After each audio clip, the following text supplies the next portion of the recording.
होशियारपुर नामक गांव में गुड्डू अपनी माँ बिमला के साथ रहता है। बिमला ने मेहनत मजदूरी करके गुड्डू का पालन पोषण किया। गुड्डू भी अपनी माँ के साथ मजदूरी करता था। एक दिन गुड्डू काम पर जाने के लिए तैयार हो रहा था। तभी उसकी माँ उसके लिए खाना लेकर आई। माँ, मैं ये खाना नहीं खाऊंगा। क्यों? तो जेल ले जाओ, रास्ते में खाई लियो। माँ, मुझे खाना नहीं खाना है। क्या हुआ बेटा, तू इतना क्यों परेशान है? कुछ नहीं माँ, मैं काम पर जा रहा हूँ। गुड्डू काम पर चला गया। उसके पीछे पीछे बिमला भी घर से निकली। गांव के चौपाल पर कुछ लड़के गुड्डू को चिढ़ाने लगे। अरे फटे पुराने कपड़ों के साथ घूमता है बेचारा। इधर देख, ये कुर्ता शहर से चाचा जी लाए हैं। देखा है क्या कभी? औकात होती नहीं है, इसलिए ऐसे घूमते रहते हैं। बेचारा पैदल ही घूमता है। जहाँ सभी लड़के मौज मस्ती कर रहे हैं, ये बेचारा मजदूरी कर रहा है। ये जीवन में कभी साइकिल भी नहीं खरीद सकता। हाँ, इसकी माँ कभी मोटरसाइकिल पर भी नहीं बैठ पाएगी, क्योंकि इसकी कमाई में रोटी की पूर्ति भी नहीं होती होगी। मोटरसाइकिल छोड़ो, साइकिल भी बहुत बड़ी बात है। बाकी सभी लड़के भी गुड्डू के ऊपर जोर जोर से हंसने लगे। गुड्डू से आज सुना नहीं गया। वो जंगल की तरफ जाने लगा।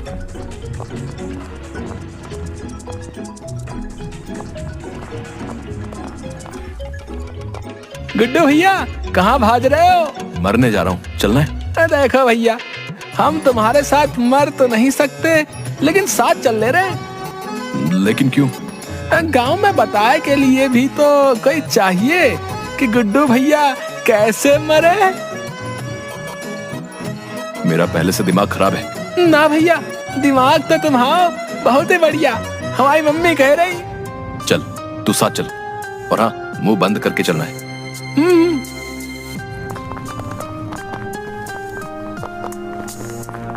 गुड्डू का ध्यान कहीं और था, इसलिए उसने नीचे नहीं देखा और गुड्डू का पैर गड्ढे में चला गया और वो नीचे गिर गया। मैंने गड्ढा नहीं देखा, लेकिन तू तो बता सकता था। क्या कर रहा है? बोल क्यों नहीं रहा? भैया, मेरी नजर कौवा से भी तेज है।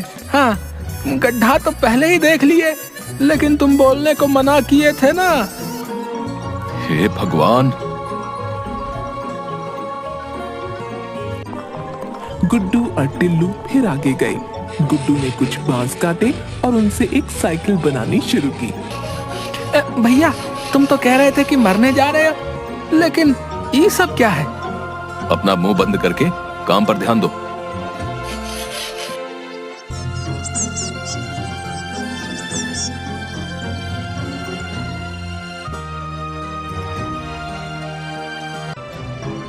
गुड्डू ने 2 दिन तक मेहनत की और बांस से एक बहुत अच्छी साइकिल बनाई। अरे वाह भैया, तुम तो कमाल ही कर दिए। ये तो बहुत ही अच्छी साइकिल है। हाँ, अच्छी लग रही है ना? हाँ भैया, बहुत अच्छा। भैया, हमको भी एक साइकिल बना दीजिए। टिल्लू, बना दूंगा बाद में, लेकिन अभी गांव चलते हैं। माँ को साइकिल दिखाने के लिए मैं बहुत उत्सुक हूँ। हाँ भैया।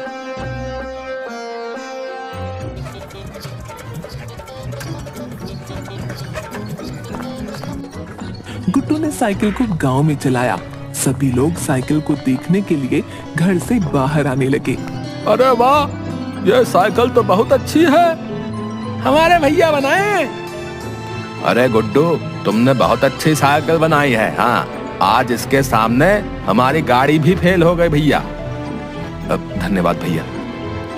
अरे, ऐसी साइकिल तो मैं भी बना दूंगा, इसमें कौन सी बड़ी बात है? बिन बात के इस गुड्डू को सर पे चढ़ा रहे हो, हैं? तो अब तक कहाँ थे, हैं?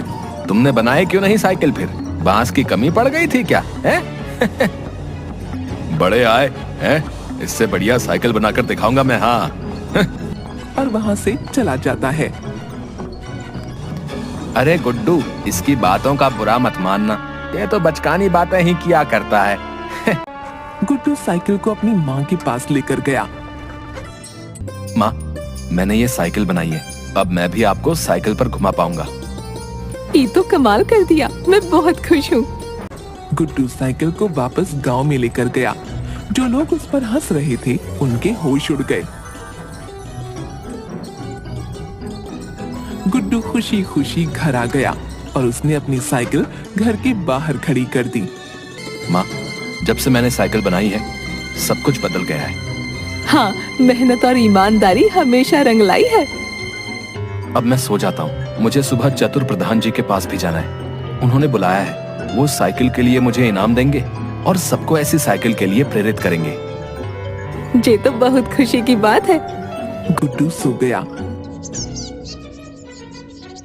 अगले दिन सुबह गुड्डू घर के बाहर आया तो उसके होश उड़ गए क्योंकि उसकी साइकिल वहां नहीं थी।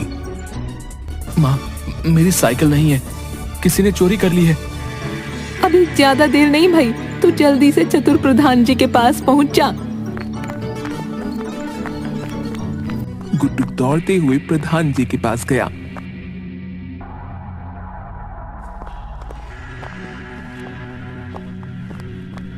प्रधान जी। हाँ बोलो। प्रधान जी, मैंने मेरी साइकिल बाहर खड़ी की थी लेकिन साइकिल चोरी हो गई है। तुमको किस पर शक है? प्रधान जी, मुझे किसी पर शक नहीं है, आप ही मेरी साइकिल दिलवा दीजिए। तुमने बांस से बहुत अच्छी साइकिल बनाई है, यह खबर मेरे पास भी आई थी, लेकिन कोई उसको चुरा लेगा ये नहीं सोचा था। प्रधान जी, मैं उस साइकिल को आज आपके पास लाने वाला था लेकिन साइकिल नहीं है। अब कोई नहीं, मैं जल्द से जल्द कोशिश करूंगा कि तुम्हारी साइकिल मिल जाए। अच्छा,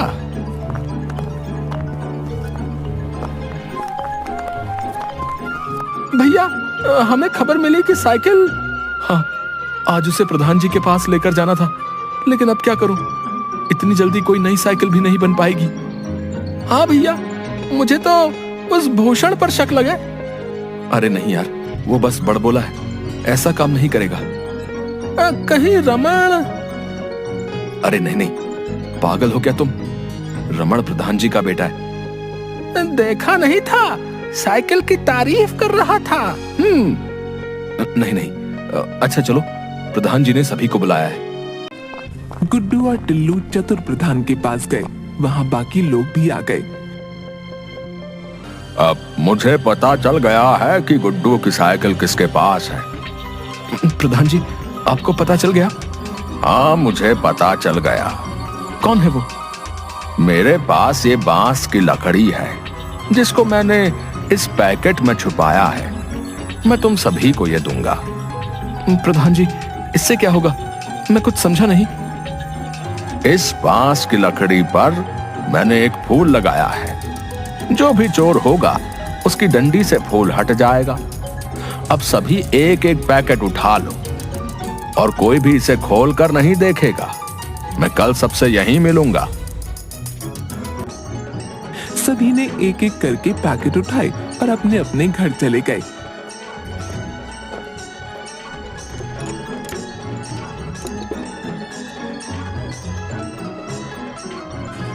अगले दिन शाम को सभी फिर से इकट्ठा हुए। सभी अपने अपने पैकेट खोल लीजिए। सभी ने अपने पैकेट खोले। किसी की भी डंडी पर फूल नहीं था, लेकिन टिल्लू की डंडी पर फूल था। मैं फैसले पर पहुंच गया हूं। साइकिल टिल्लू ने चुराई है क्योंकि मैंने किसी भी डंडी पर फूल नहीं लगाया था। टिल्लू, अब तुम खुद ही सच बता दो, वरना मुझे अपना तरीका अपनाना पड़ेगा।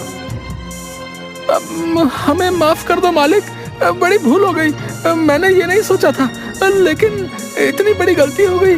मैंने अपनी डंडी पर डर की वजह से फूल लगा लिया। अच्छा ठीक है, लेकिन तुम्हें किस बात का डर था? क्योंकि मैंने ही साइकिल चुराई।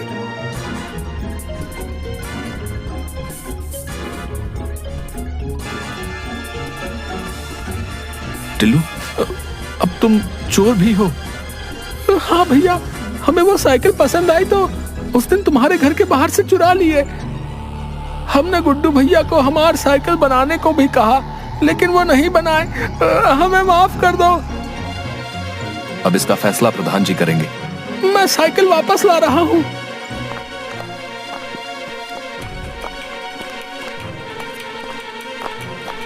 लेकिन तुम्हें इसके लिए माफ नहीं किया जाएगा। मैं तुम्हें गांव से बाहर निकालता हूँ। नहीं प्रधान जी, इस बार टिल्लू को माफ कर दीजिए। मेरे कहने पर मुझे विश्वास है कि टिल्लू आज के बाद ऐसा काम नहीं करेगा और मेरे साथ मिलकर लकड़ी की साइकिल बनाने का काम करेगा। भैया आप महान हैं, हमसे बहुत बड़ी भूल हुई है, हमको माफ कर दो। अच्छा, अब गुड्डू ठीक है, अगर तुम कहते हो तो टिल्लू को एक मौका और देते हैं। गुड्डू को साइकिल वापस मिल गई। गुड्डू ने बांस की साइकिल बनाकर बेचनी शुरू कर दी और अपनी माँ के साथ खुशी खुशी रहने लगा। हमें कभी भी चोरी नहीं करनी चाहिए और झूठ भी नहीं बोलना चाहिए, क्योंकि झूठ और चोरी कभी नहीं छिपते। ये सच से हमेशा हार